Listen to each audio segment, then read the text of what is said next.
Do you wake from your finest fantasy only to return to your daily nightmare? Mr. Walker. Yes, Mr. Walker. Is your mother about to look younger than you do? Does the woman of your dreams I love you. In my dreams, I love you. still have a few doubts? Then it's time to take a stand. To break out of your dull, humdrum life and into Brazil. So pleased you can make it right this way. It's about flights of fantasy and the nightmare of reality. We're all in this together. Terrorist bombings,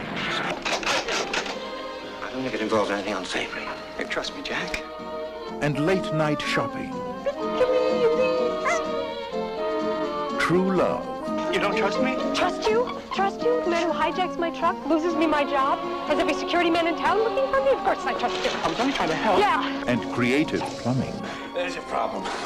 Can you fix it? No, I can't. From Terry Gilliam, director of Time Bandits, Jonathan Pryce, Sam, what are we going to do with you? Robert De Niro, I came into this game for the action, the excitement. Go anywhere, travel light, get in, get out, wherever there's trouble, a man alone. Katherine Hellman, and Michael Palin. We've always been close, haven't we? Yes, Jack? Well, until this all blows over, just stay away from me. Brazil. It's only a state of mind. We're all in it together, kid.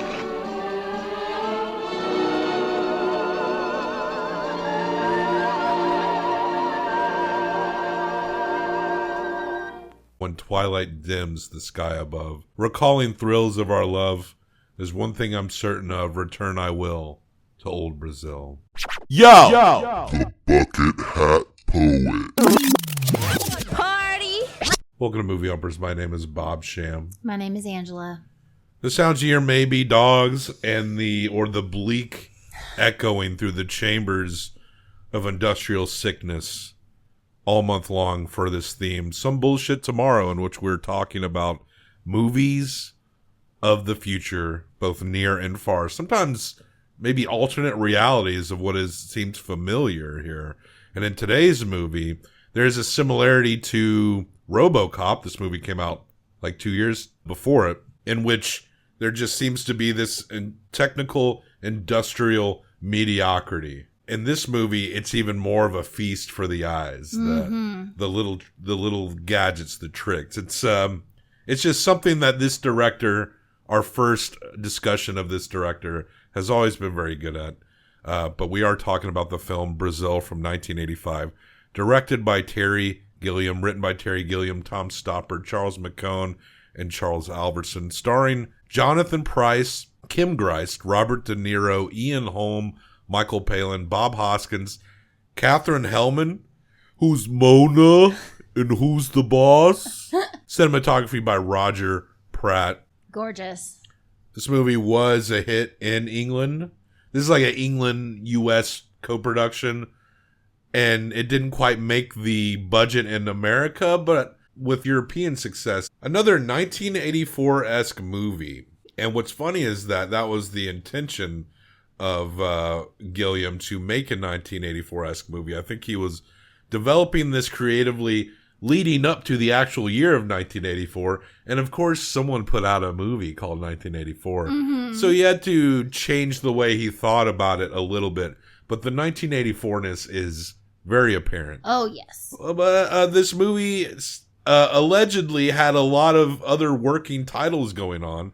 Titles such as The Ministry, 1984 and a half, which is both a nod to Orwell and Fellini's 8.5. Other titles such as The Ministry of Torture and How I Learned to Live with the System So Far. But Brazil ends up being the working title, Brazil being the only song you really hear in some form or another, a song that has been changed around internationally, a big hit, one of the most famous songs to come out of Brazil, the original version, that was popular enough to be adapted by other singers all over the world.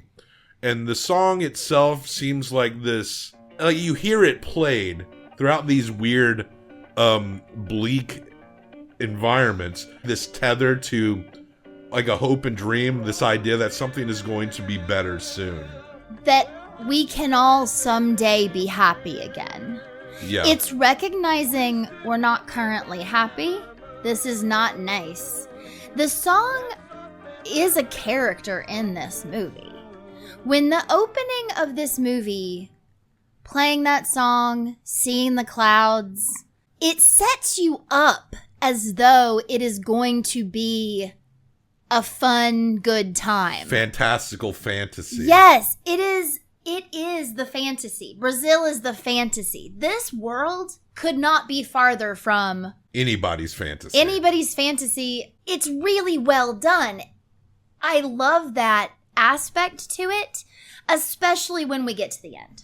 I love how cluttered everything is. Oh, gosh. The way this world is. Early on in the movie, we get this family gets busted in on by the authorities, and the father's like a cobbler. It's like Christmas time, and he gets shot. And turns out it's some paperwork error.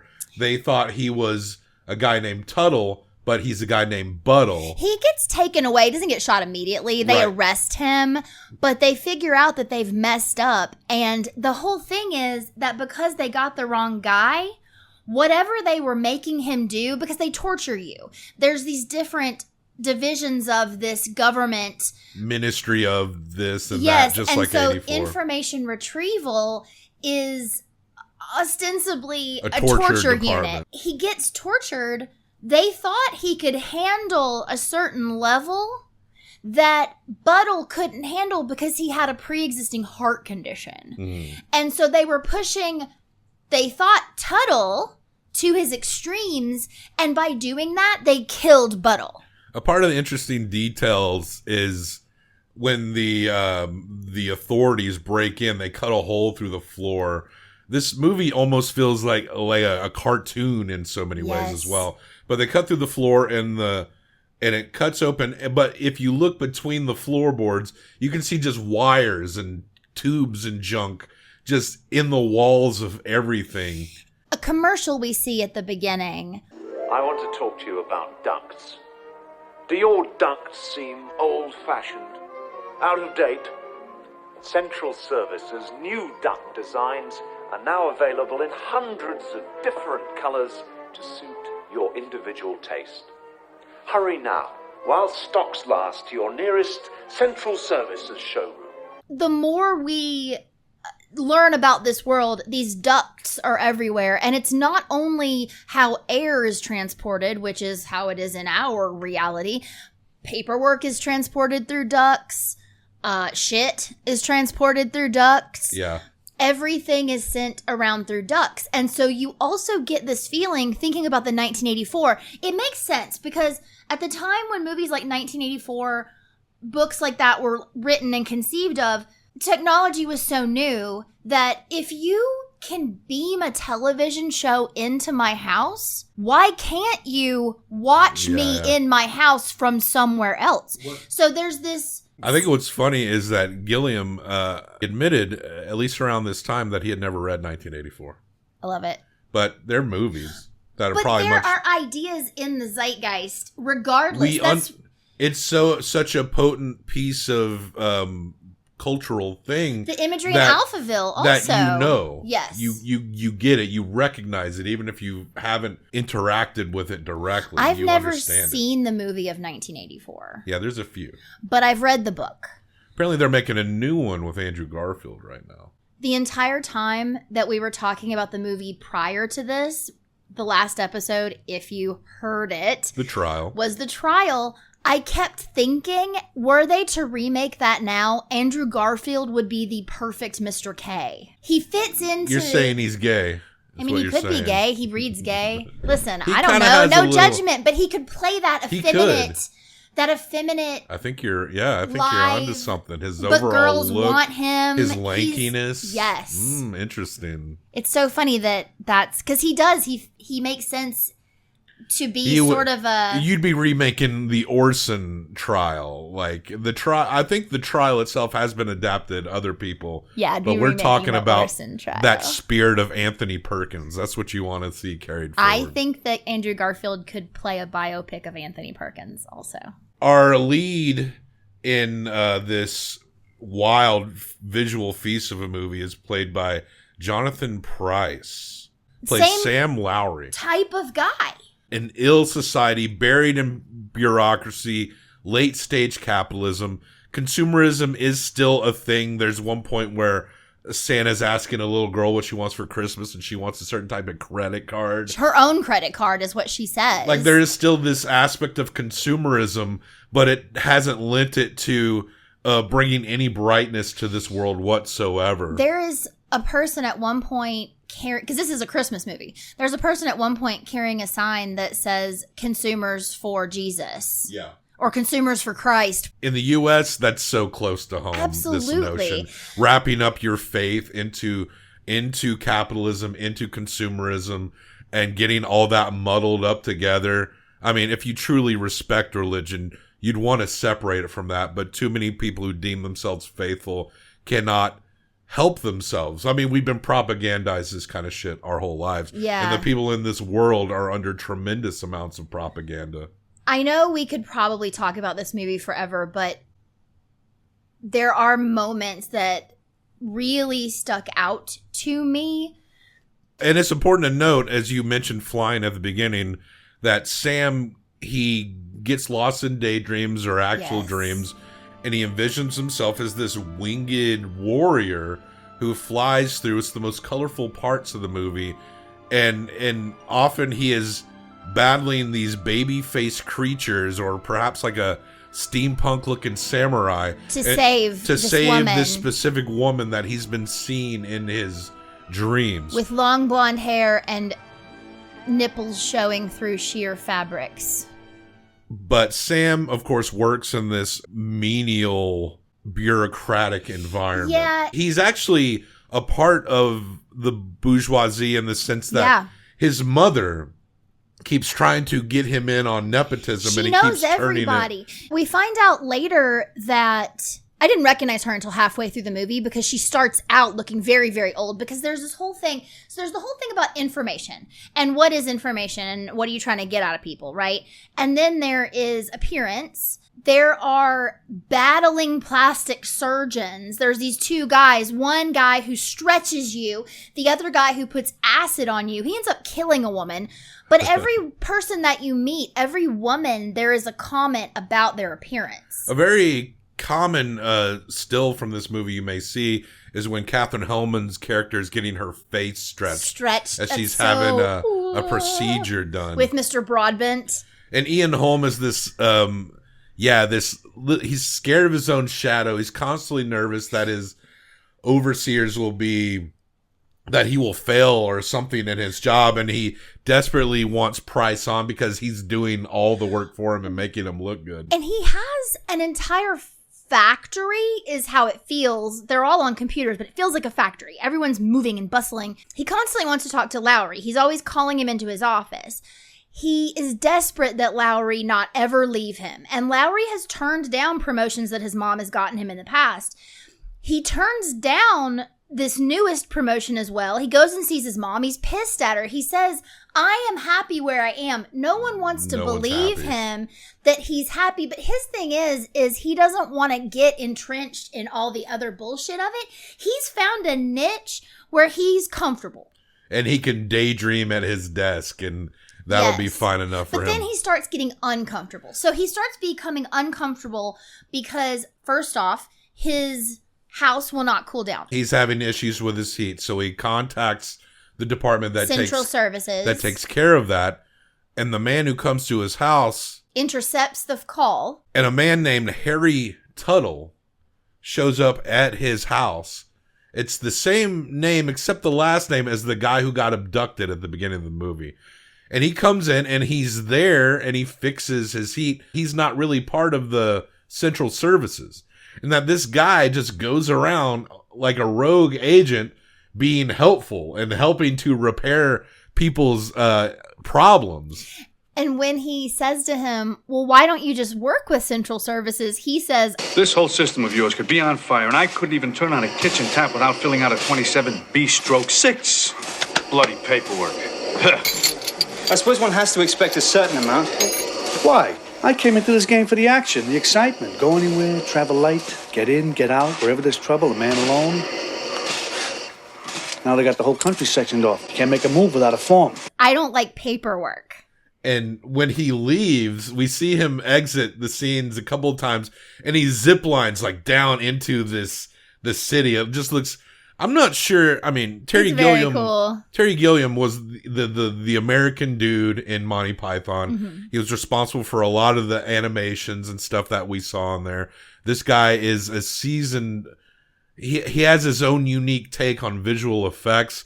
And there are times throughout this movie that even so many years later, it still looks fucking great. This movie is beautiful. And in some respects, you're not even totally sure how he does that. There is this cartoony aspect to it with the ducks. They seem to be spilling out of the walls, and there are all these different colors, and all these things are happening. Everything's dirty. While Tuttle's there fixing, the two guys from Central Services actually show up. Bob Hoskins and another guy. And they're wearing these hats with these brims that are three Really times long. as long as they should be. So there's this cartoonish silliness about them. It's fixed. Fixed. Yes, I mean, it, fixed itself. Oh, it fixed itself. Fixed itself. Jeez, don't fix themselves. Well, they don't fix themselves. He's tampered with it. I think he's tampered with it, Mr. Storm. Well, sorry you've had a wasted journey. I think we will have a little look at you. No, you can't. Tuttle looks fucking tough and cool as hell, right? Yeah, he's like dressed like a commando. And these basically. guys look like toddlers in matching red and white outfits with huge brimmed hats. But the services guys are the most suspicious and the most like aggressive verbally. They know something's weird here, and they know that somebody's been involved that before that they arrived. Even the fact that they arrived when they did seemed like unexpected, because usually it takes these guys a long time. He didn't even speak to someone when he called. And Lowry manages to get rid of them by through technical information means, by saying, did you fill out this form, blah, blah, blah, because everything is run through forms. Every human beings are in their job position is being described as their like job number as much as their names. Yeah. And they're huffy because like, oh, we didn't do the form, so we have to leave. As the movie progresses and things get crazier and crazier, at one point he does come back to his house, and they're there, and they say to him, this is not your house right now. There's points in which he's at a Christmas party where his mother is at, or they're at shopping centers, and things will explode. And they talk about how there are terrorists about. You think that maybe Robert De Niro's character is a part of this terrorist group. But as far as we know, that's really not the case. No. He's just a rogue repairman who wants to be helpful to people. He's the best guy in this movie. But anyone that you actually, I don't recall, do you actually see anyone being a terrorist? No. The movie says, the characters say, terrorists did this, terrorists did this. What if something just went wrong? Like the mediocrity of technology and how everything functions. Like it was just an explosion. What if things just explode sometimes and the Ministry of Information that controls information is just telling everyone, oh, that's terrorists again. But the reality is this world is so shitty that sometimes things just explode. That's my theory. My theory is that they want to create unrest. It is the government that is doing the bombing. And they want to be able to blame it on whoever they want to blame it on. If they do a bomb and then they go and say that Tuttle did that bomb, no one is going to question them. They can just go and take him to the information retrieval and fuck him up until he confesses to all kinds of things. That's their whole thing, because everyone is so used to it. And if you have a level of money like his mom does, when they're having that dinner and it's his mom and her rich friend who's been getting the acid face treatments, that whole thing is fucked. They truly don't even flinch when the bomb goes off. People are dying and injured, and there's like a whole cleanup crew that immediately comes in and starts picking people up. There are always cops immediately there when the bomb goes off. Immediately. The inside job theory definitely makes a lot of what I sense. think. I like the that everything sucks theory, I like and they're both. just covering for themselves. It's pretty It just good depends too. on how very Everything it depends does on, suck. It's all everyone's fucked. It depends on how smart you want to let them be. Like, are they clever enough to do that, or is it unorganized enough that it's just literally falling apart? Everything is just so cluttered and messy anyway. That's what made me think of that. Lowry catches an image of a woman, and it happens to be the woman that he dreams about. He can't get information to find this woman unless he takes that promotion that he was offered. And he finds out that Ian Holm actually signed paperwork for him on his behalf. Because he really didn't want him to leave. But he manages, because his mother is some big socialite, he does manage to get into the department.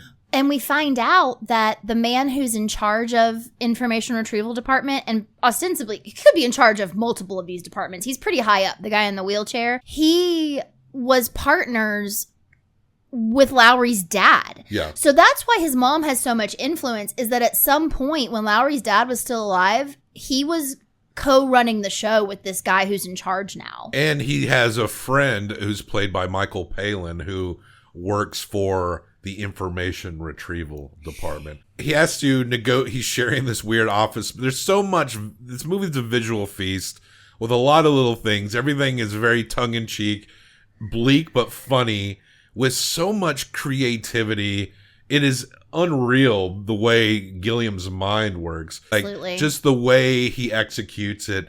It's so unique. You can definitely tell it's him. He does manage to figure out the information on this lady, and they have a refund check for Buttle. And they don't usually give those out, but they overcharged Buttle. So the thing is, when you are arrested, you owe these people money for having arrested you.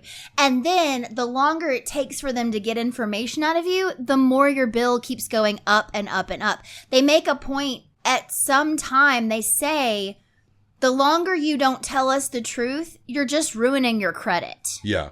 Everything is monetary in this society. So he brings the check to the widow, who is not very happy, as you can imagine. And they have a little boy who tries to beat him up, which is very funny. Yes. But there's still a hole in the ceiling from when the authorities went through. And he looks up, and a woman is seeing if the neighbor's okay. And it's the woman in his dreams, the one he's looking for. And the reason he saw her at his job is because she is taking it on herself to figure out what the fuck happened to Buttle, because she knows he was a good man. Right. She's not a part of any opposing force. She's just trying to help her neighbors find peace of mind. But this is once again a society where if you ask too many questions, you're a terrorist. She's asking too many questions. And he eventually finds her and catches up to her when she is in some formal office, being frustrating, trying to get some answers, some help. And that's when he takes her and drags her along. She is pretty much wanted for being a nuisance to them at this point. She's very distrustful of him, but she can't fucking get rid of him. You won't believe this, and I know it's going to sound incredible, but I've been dreaming about you. No, not like that. I mean, I love you. I mean, in my dreams, I love you. And, I mean, extraordinary, isn't it? And she's trying to get rid of him, but he won't go away. At one point, he's convinced that she knows Tuttle, but she doesn't. They run across him later, and she asks him, who is that guy? He starts to lose control of his life because he's on the run. He's focused on pursuing this lady, this vision of this woman who he sees in his most happiest moments when he's asleep. And all he wants to do is save her. But he goes back to his apartment at one point, and the guys have completely dismantled it. There's tubes and shit everywhere. And he gets out, and he catches Tuttle on the outside, and everything's connected through these tubes. So Tuttle, he's like, shh, and he switches these tubes and puts the sewage pump into their oxygen pumps. And then Bob Hoskins and the other guy, their suits fill up with shit and burst. It's so gross. It's so gross. He has an idea how to keep her from being pursued by the authorities. He takes her to his mother's house. She's out of town. It seems like it would be a safe place because she's a well-to-do person. And he asks her to stay there. And then he goes into the offices, and it's a whole rigmarole. We finally figure out that he accesses the information in the high offices and changes her status to Dead. Deleted. Yeah, Dead. deleted, I think yeah. they call it deleted. You don't exist anymore. I've killed you.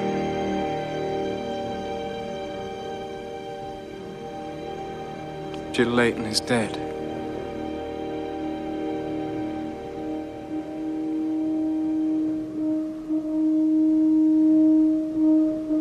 Care for a little necrophilia? And then they consummate. She falls for him, but then the authorities come down. Come through the ceiling again. They come through the ceiling just like they did last time, and they abduct him, and they point a machine gun at her, and it's off scene, but you can hear gunshots. Yeah. They murdered her. Yeah. We cut to Lowry, and he's in a torture chair, and a guy in a baby mask comes up, and you know it's Michael Palin. Which is the same baby faces from his dreams again. And he is very frustrated because now he has to torture. He's given distance to his friend since he's in so much trouble, but he doesn't want to torture him. Mad at him for being in so much trouble that he has to torture him. You stupid bastard. Jack, how could you do this to me? Jack, I'm frightened. Oh, how do you think I feel? You shit! Jack, shut up!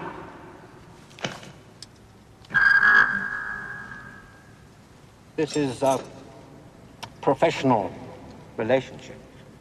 The torturing is about to begin when he gets shot in the head, and the opposing forces led by Robert De Niro's Tuttle character Come in from the roof. There's a big shootout, and he starts to run around, and he ends up going into this building, and the funeral for this lady, friend of his mother's, who they were trying to get to set up with her daughter.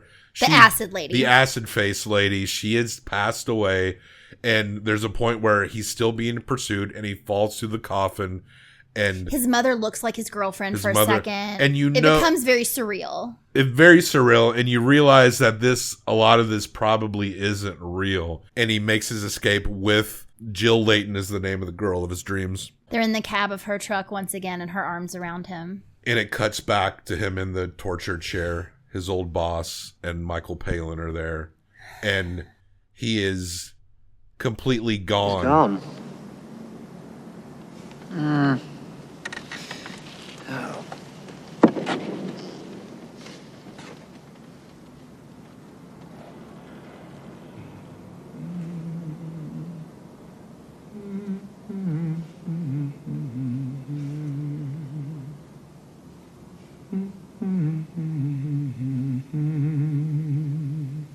And that's what they say. In his fantasy. They tortured him. The pain rendered him into his dream world, which is probably a strange blessing. Like, he has his own matrix that he can plug himself into. So all that's left of him as he's still breathing is just the fantasy world in his head, Brazil. And that's his only escape.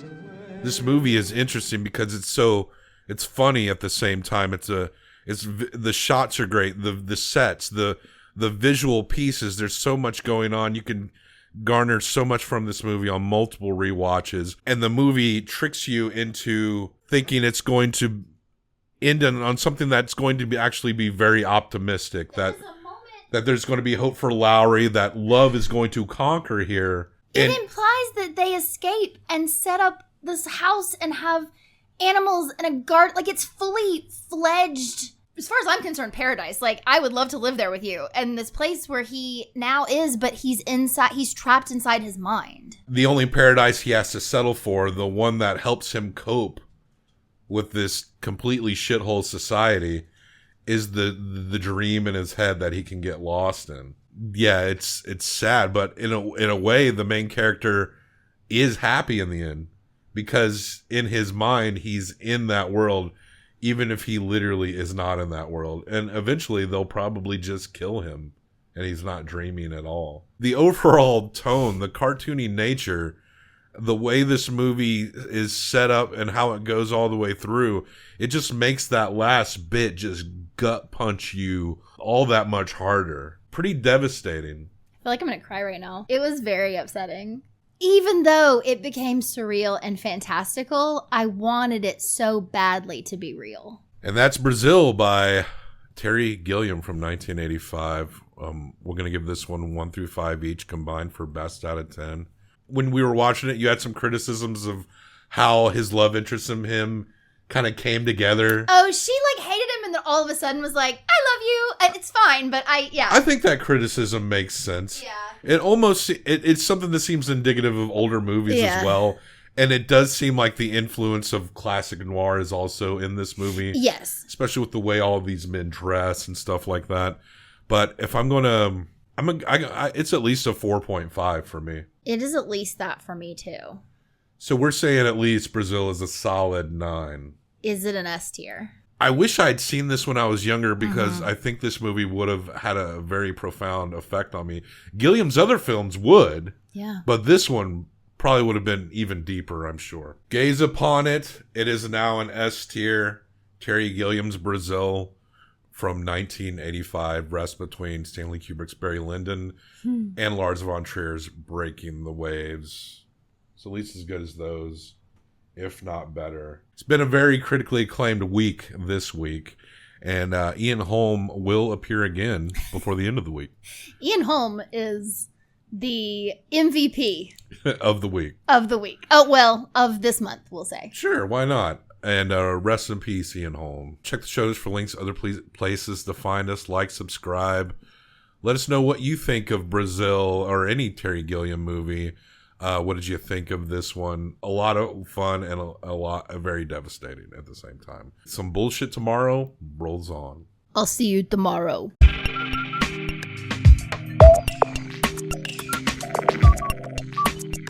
You killed Buttle. What's that? There are very rigid parameters laid down to prevent such things happening. And it wasn't my fault that Buttle's heart condition didn't appear on Tuttle's file. Come on, how are you getting on? Jack. B. I really need to know about Tuttle? Well, we're going to have to bring Mr. Tuttle in, aren't we? And interrogate him at the same voltage as Mr. Buttle. And juggle the books and electrical banking.